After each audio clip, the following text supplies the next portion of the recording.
The Wehrmacht convoy crawled through the Libyan dust like a dying serpent, and every man in those trucks knew something was terribly wrong. April 1941, somewhere between Sollum and Bardia, where the desert stretched into infinity and the horizon shimmered like molten copper. The Germans had conquered Poland in weeks, crushed France in 40 days, rolled through the Balkans like an avalanche. But here, in this godforsaken wasteland, something had changed. The pattern had broken. Oberst Heinrich von Ravenstein squinted through the haze, his Iron Cross second class catching the merciless African sun. He was a professional, a veteran of the Eastern campaigns, and he could smell danger the way a jackal smells carrion. 3 supply trucks lost in 5 days, not destroyed by artillery, not bombed from the air, but simply vanished. The British were supposed to be retreating, disorganized, shattered. Instead, patrols were disappearing, sentries were found with their throats cut, and nobody heard a damn thing. What von Ravenstein did not know, what none of them knew yet, was that they were being hunted by something entirely new. Not British regulars, not the polished troops of the home counties. These were men from the furthest edge of the world, from islands so remote that Europe was just a rumor in their grandfathers' stories. They were Maori warriors carrying British rifles, farm boys who could track a rabbit through volcanic ash, and they had arrived in North Africa with absolutely nothing to prove, except that distance meant nothing when you were born to fight. The New Zealand division had landed in Egypt 3 months earlier, and the Germans had barely noticed. Why would they? These colonials were supposed to be garrison troops, farmers playing soldier, good for digging latrines and guarding supply depots. Rommel himself had reviewed the intelligence reports and dismissed them with a wave of his hand. The real threat was the British armor, the Indian brigades, the Australian commandos who fought like rabid dogs. But New Zealand? That was 25 hours by flying boat from anywhere that mattered. But the intelligence was catastrophically wrong, and by the time the Africa Corps realized it, the New Zealanders had already rewritten the rules of desert warfare. The first real engagement came at Bardia, and it was not an engagement at all. It was a masterclass in controlled violence. The Italians held the fortress with 25,000 men, concrete bunkers, artillery positions that could pulverize anything approaching from the wadis. They had been told the British were exhausted, that any attack would be suicidal. They were half right. The British were exhausted. But the New Zealanders were just getting started. 0400 hours, January 3rd, 1941. The temperature had dropped to near freezing, and the desert wind cut through uniforms like broken glass. The New Zealand 28th Maori Battalion moved through the darkness without a single light, without a whisper, without even the clink of equipment. These men had grown up hunting in forests where a snapped twig meant no dinner, where silence was survival. They knew how to move. The Italian sentries never saw them coming. One moment the perimeter was secure, the next moment shadows were flowing over the wire like water, and by the time anyone realized what was happening, the Maori soldiers were inside the bunkers with bayonets and grenades. No hesitation, no mercy, just the kind of ferocious efficiency that comes from a culture that had been fighting for 1,000 years before Rome was even a village. By dawn, the fortress had fallen. 25,000 Italians surrendered to a force less than 1/3 their size. The New Zealanders had suffered fewer than 500 casualties. The Italian commander, General Bergonzoli, reportedly asked his captors where the rest of the British army was. When told that the Kiwis had done it alone, he refused to believe it. Surely this was some kind of propaganda trick. It was not a trick. It was a warning that nobody heeded. Erwin Rommel arrived in Libya exactly 6 weeks later, and he came with a reputation that could stop hearts. The Desert Fox, the man who had broken through the Maginot Line, who had led the Ghost Division through France so fast that even German high command lost track of him. He was brilliant, audacious, and he knew how to win. But he had never faced anyone quite like the New Zealanders, and that ignorance would cost him dearly. The first time Rommel encountered Kiwi troops in serious numbers was at Tobruk, and it did not go the way he expected. His panzers smashed into the defensive perimeter with textbook precision, expecting the usual collapse, the usual panic. Instead, they ran straight into minefields that nobody had mapped, anti-tank guns positioned in places no sane commander would put them, and infantry that refused to retreat even when surrounded. The New Zealand 20th Battalion held a sector near the El Adam Road, and the Germans hit them with everything. Stukas screaming overhead, artillery pounding the positions into rubble, tanks rolling forward like iron titans. The standard British response would have been to fall back, regroup, wait for reinforcements. The New Zealanders did not fall back. They dug in deeper, waited until the panzers were close enough to spit on, and then opened fire with captured Italian guns at point-blank range. 3 Mark III tanks were destroyed in the first 90 seconds. The rest pulled back in confusion, and that confusion saved lives because the Kiwi infantry was already moving, flowing around the German flanks like smoke, cutting off supply lines, ambushing reinforcements. Rommel had expected a siege. Instead, he got a knife fight in a coal cellar, and his troops were bleeding from 1,000 cuts. What made it worse was the style. The British fought with discipline, the Australians fought with rage, but the New Zealanders fought with something that looked almost like contempt. They were not afraid. They did not flinch. When German officers tried to intimidate captured Kiwis with threats of execution, the prisoners laughed in their faces. One Maori sergeant, asked if he was afraid to die, reportedly said that his ancestors had been eating their enemies when Germans were still cowering from Roman legions. The interrogator did not know how to respond to that. Rommel noticed. How could he not? This was a man who appreciated skill, who respected courage even in his enemies. He began asking his intelligence officers about these New Zealanders, demanding to know where they came from, how they were trained, what made them so difficult to break. The answers he got were worse than useless. They are farmers, the report said. They come from sheep country. They have no military tradition worth mentioning. But that was a lie built on ignorance. The Maori had a military tradition that stretched back centuries, and the Pakeha New Zealanders had learned from them. These were people who had fought the British Empire to a standstill in the 1860s, who had perfected guerrilla warfare in forests where visibility was measured in meters. They had brought that knowledge to the desert, and it translated beautifully. The siege of Tobruk dragged on for months, and Rommel could not crack it. He threw his best troops at the perimeter, probed for weaknesses, tried every trick in the manual. Nothing worked. The New Zealanders held their sector without flinching, and whenever the Germans tried to push through, they ran into the same nightmare. Minefields that seemed to move overnight, ambushes that came from impossible angles, and infantry that simply would not quit. By November 1941, Rommel was furious. He had conquered most of North Africa, but this one miserable port city would not fall.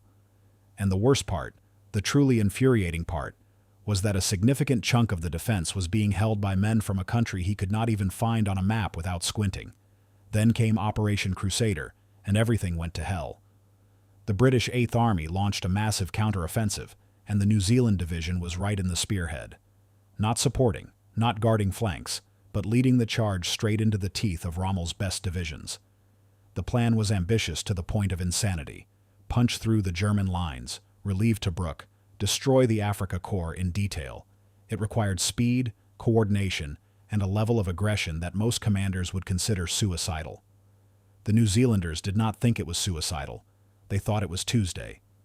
The 5th New Zealand Brigade hit the German defensive line at Sidi Reidseg on November 21st, and the fighting was apocalyptic. Panzers against infantry, artillery duels at ranges so close that the gunners could see each other's faces, machine gun fire so dense that the air itself seemed solid. The Kiwis took horrific casualties, lost entire companies in minutes, and kept advancing anyway. Rommel himself was in the thick of it, directing his armor personally, trying to stem the tide.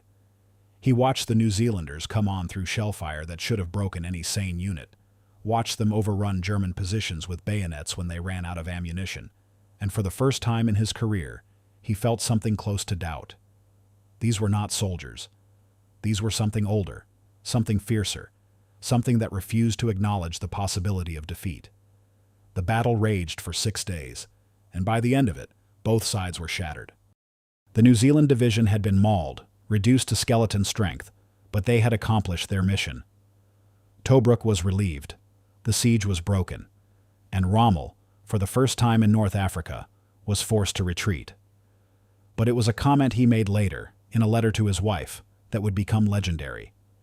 He wrote about the fighting at Sidi Rezeg, about the impossible courage of his enemies, about the units that had impressed him most. And buried in that letter was a sentence that would echo through military history. The only men who do not run are the New Zealanders. This was not a compliment paid lightly. This was Erwin Rommel, the man who had seen the SS at their worst, who had commanded elite panzer divisions, who knew exactly what it took to stand and die rather than retreat. And he was saying that the Kiwis were tougher than all of them. The Germans began treating captured New Zealanders with a level of respect usually reserved for fellow officers. Interrogations became oddly polite. Guards would offer cigarettes, ask questions about farms and sheep, try to understand what kind of place could produce soldiers like this. One Wehrmacht intelligence report from late 1941 described New Zealand troops as possessing morale and fighting spirit that exceeds even the best German formations, and recommended that commanders avoid engaging them unless absolutely necessary. Avoid engaging them. Think about that. The Afrika Korps, the most successful military force in North Africa, was being told to avoid fighting a division from a country with a smaller population than Hamburg. But the New Zealanders were not done, not even close. Rommel regrouped, rebuilt his forces, and launched a new offensive in January 1942. This time he was smarter, faster, more cautious. He knew the British patterns, knew when they would retreat, when they would stand. He planned his moves around British weakness, and for a while it worked brilliantly. The Afrika Korps rolled forward, recapturing ground, pushing toward Egypt. Then they hit the New Zealand rearguard at Minkarkheim, and the entire offensive stalled like a truck hitting a brick wall. The situation was tactically absurd. The New Zealand 4th Brigade was surrounded, cut off, outnumbered 5-1. Every military manual ever written said they should surrender. Instead, they decided to break out. At night, through the German lines, with all their vehicles, all their wounded, and all their equipment. Major General Bernard Freyberg, the New Zealand commander, was told by British headquarters that escape was impossible. He ignored them. At midnight on June 27, 1942, the entire brigade formed up in column, turned off their lights, and drove straight at the German encirclement at full speed. The Germans had set up blocking positions, machine gun nests, anti-tank guns. They heard the engines coming and opened fire blindly into the darkness. The New Zealanders did not slow down. They drove through the fire, through the explosions, through the chaos, and by dawn they were clear. The entire brigade, every vehicle, every wounded man. They had lost trucks, taken casualties, but they had done the impossible. Rommel was reportedly speechless when he got the report. His staff had assured him the Kiwis were trapped, finished, ready for capture. Instead, they had vanished like ghosts, leaving only wreckage and confusion behind. It was the kind of operation that should not work, the kind of desperate gamble that gets entire units destroyed. But the New Zealanders had made it work through sheer bloody-minded refusal to accept defeat. This was the pattern that would repeat itself throughout the North African campaign. The Germans would trap a New Zealand unit, surround it, prepare for the kill, and then those same Kiwis would do something insane, something tactically unsound, something that broke every rule in the book, and they would escape. Or worse, they would counterattack and win. The Battle of El Alamein was the endgame, the final showdown between Montgomery and Rommel, and it was brutal beyond description. The British had assembled an army so massive that it dwarfed anything seen in Africa before. Thousands of tanks, thousands of guns, hundreds of thousands of men. The plan was to grind through the German defenses by sheer weight of numbers. But grinding takes time, and time costs lives.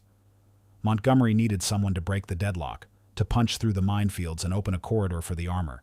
He needed troops who could take horrific casualties and keep moving, who could advance through artillery fire that would shatter lesser units.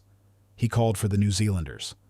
The 2nd New Zealand Division went in on October 23, 1942, and what followed was 9 days of the most savage fighting the Desert War had ever seen. The Germans had fortified every position, mined every approach, positioned their guns with murderous precision. The New Zealanders advanced anyway, clearing minefields by hand when the engineers fell, storming machine gun nests with grenades when the artillery could not reach them. The Maori Battalion, in particular, became a legend during El Alamein. They were given the task of taking a fortified position called Point 175, a low ridge bristling with German machine guns and anti-tank weapons. The position had already repulsed 2 British attacks with heavy losses. The Maori went in at night, without artillery support, relying on speed and shock. They took the position in 17 minutes. The German defenders were overwhelmed before they could even organize a defense. Survivors reported that the Maori attacked with such ferocity that some Germans simply fled rather than fight. These were not cowards. These were hardened Afrika Korps veterans who had held against everything the British could throw at them. But the Maori terrified them. Rommel watched his defensive line crumble, sector by sector, and he knew it was over. The Desert Fox, who had never lost a major battle, who had humiliated British commanders for 2 years, was being beaten. And the troops doing the most damage, the units that had broken through his strongest defenses, were those damn New Zealanders again. When he finally retreated from El Alamein, abandoning North Africa, Rommel included the New Zealand Division in his after-action reports as one of the 3 most dangerous Allied formations he had faced. The other 2 were the British 7th Armoured Division and the Australian 9th Division. But he reserved special mention for the Kiwis, noting their exceptional fieldcraft, their refusal to break under pressure, and their ability to win battles they had no business winning. The German military archives contain dozens of intelligence reports about New Zealand troops, and they make for fascinating reading.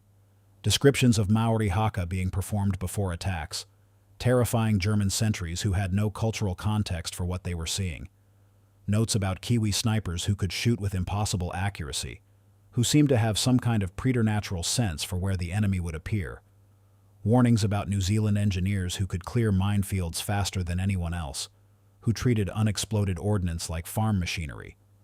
One report, dated March 1943, includes a transcript of an interrogation with a captured New Zealand sergeant. The German officer asked him why the Kiwis fought so hard, what motivated them, what made them different. The sergeant thought about it for a moment, then said something that the interrogator wrote down verbatim. "We are a long way from home, and we want to make sure this is worth the trip." That sentence captures something essential about the New Zealand military ethos. They were not fighting for glory, not for empire, not for abstractions like democracy or freedom. They were fighting because they had come 25,000 kilometers to do a job, and Kiwis finish what they start. It was a workman's attitude toward warfare, treating combat like shearing sheep or building fences. Hard, dirty, necessary work that needed doing properly. Rommel understood that mentality because he was a professional himself.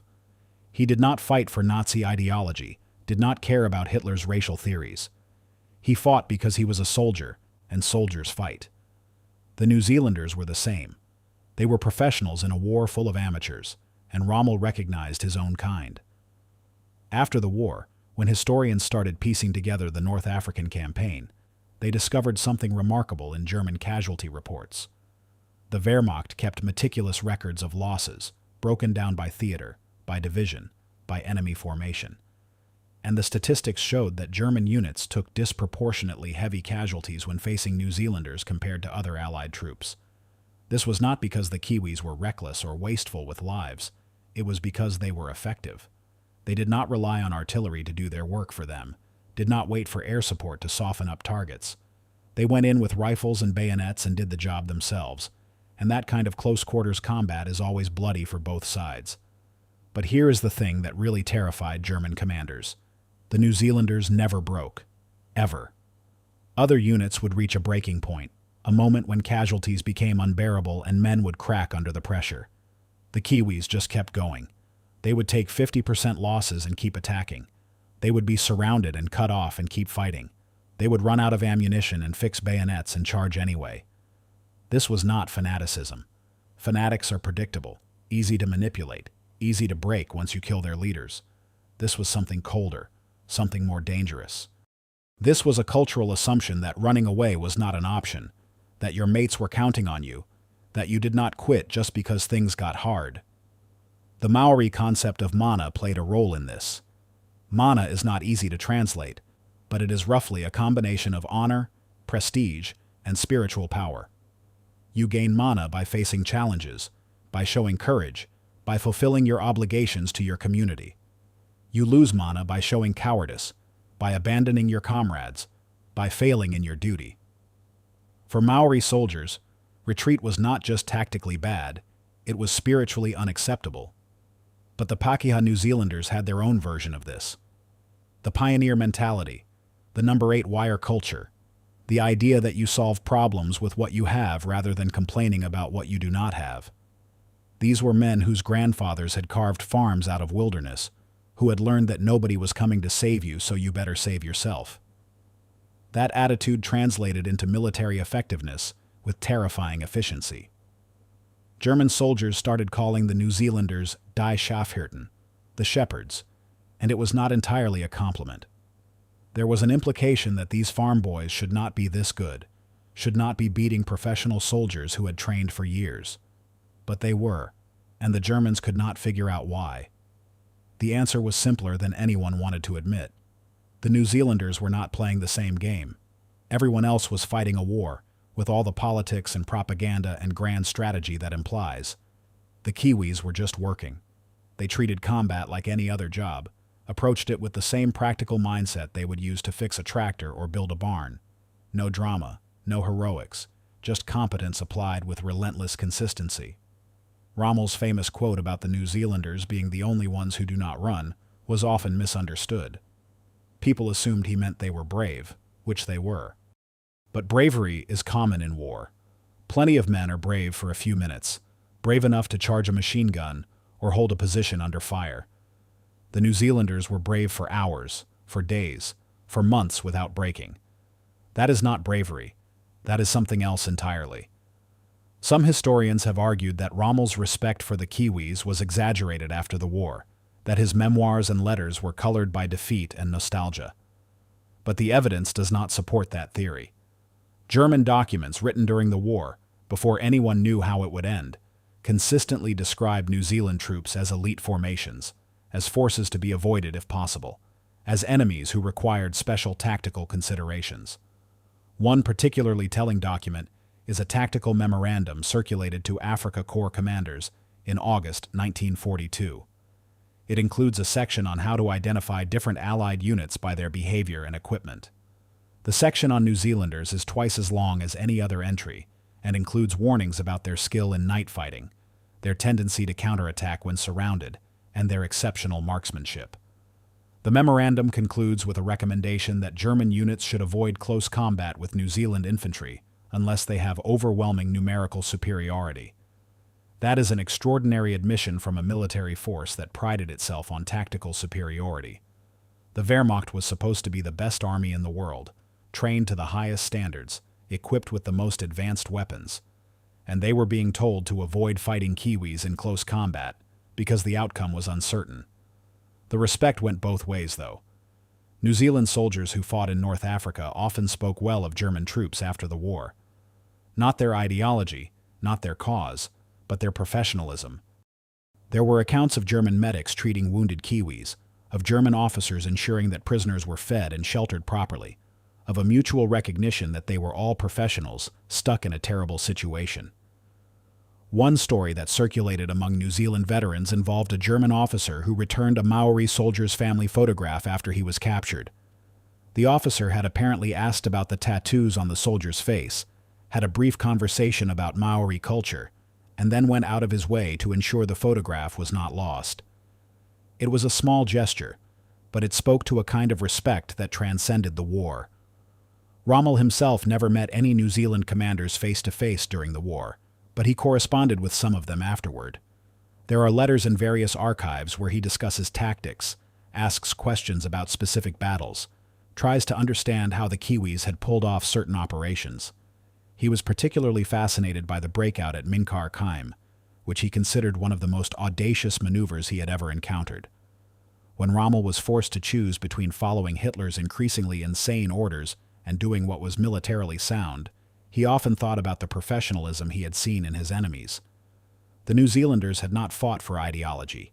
They had fought because their country asked them to, and they did the job to the best of their ability. That kind of simple, direct loyalty appealed to Rommel, who was increasingly disgusted by the political machinations of the Nazi regime. After the war ended, after Rommel had been forced to commit suicide for his tangential involvement in the plot to kill Hitler, his papers were recovered and published. And there, in his private journals, were more references to the New Zealanders. Descriptions of battles, analyses of tactics, and scattered throughout it all, expressions of respect for an enemy he had never quite managed to defeat. The phrase about New Zealanders being the only ones who do not run appeared in multiple places, in letters, in journal entries, in conversations recorded by his staff officers. It became a kind of shorthand for a particular type of soldier, the kind who would rather die than retreat, who treated duty as something absolute and non-negotiable. New Zealand itself did not quite know what to do with this reputation. The country had sent 50,000 men to North Africa, and 12,000 of them never came home. That was a staggering casualty rate for a nation with a population barely over 1.5 million. Every town, every village had lost someone. The war was not an adventure. It was a national tragedy. But there was pride, too, fierce and complicated. The New Zealanders had proven something in the desert, had shown the world that size did not matter, that a small nation could produce soldiers as good as anyone. Rommel's respect meant something because it came from someone who had no reason to flatter them, who had fought them and lost to them, and acknowledged their skill. The Desert Fox had faced the best troops every nation could offer. He had fought Russians, Brits, Americans, Australians, Indians, Free French, Poles. He had commanded elite German formations, had seen the SS at their peak, had worked with Italian divisions and Hungarian auxiliaries and Romanian cavalry, and out of all of them, when someone asked him who the finest infantrymen in the world were, he said the New Zealanders. That judgment was not made lightly. Rommel was not given to hyperbole or sentimentality. He was a cold, analytical commander who evaluated troops based on their effectiveness, not their propaganda value. If he said the Kiwis were the best, it was because he had seen them prove it in blood and fire and sand. The legacy of that assessment still echoes. Modern military historians studying North Africa consistently rate the New Zealand Division as one of the most effective formations in the theater. Allied commanders at the time knew it too, which is why the Kiwis were always given the hardest jobs, the impossible tasks, the missions that required absolute reliability. There is a photograph from El Alamein, taken after the battle was over. It shows a group of New Zealand soldiers sitting on a captured German tank, smoking cigarettes, looking exhausted. Their uniforms are filthy, their faces are gaunt, and every man in that picture has the 1,000-yard stare of someone who has seen too much. But they are alive. They survived. And somewhere in Germany, Erwin Rommel was writing in his journal about the soldiers who would not run, who could not be broken, who came from the other side of the world to teach the Afrika Korps what real toughness looked like. The war moved on. North Africa was secured. Italy was invaded. The long, bloody slog up the peninsula began. The New Zealand Division went north, fought at Monte Cassino, bled in the mountains just as they had bled in the desert. And everywhere they went, the reputation followed them. The men who made Rommel retreat, the shepherds who broke the Afrika Korps. It was a reputation they never asked for, never wanted. But they had earned it in the hardest school there is, and it would never be forgotten.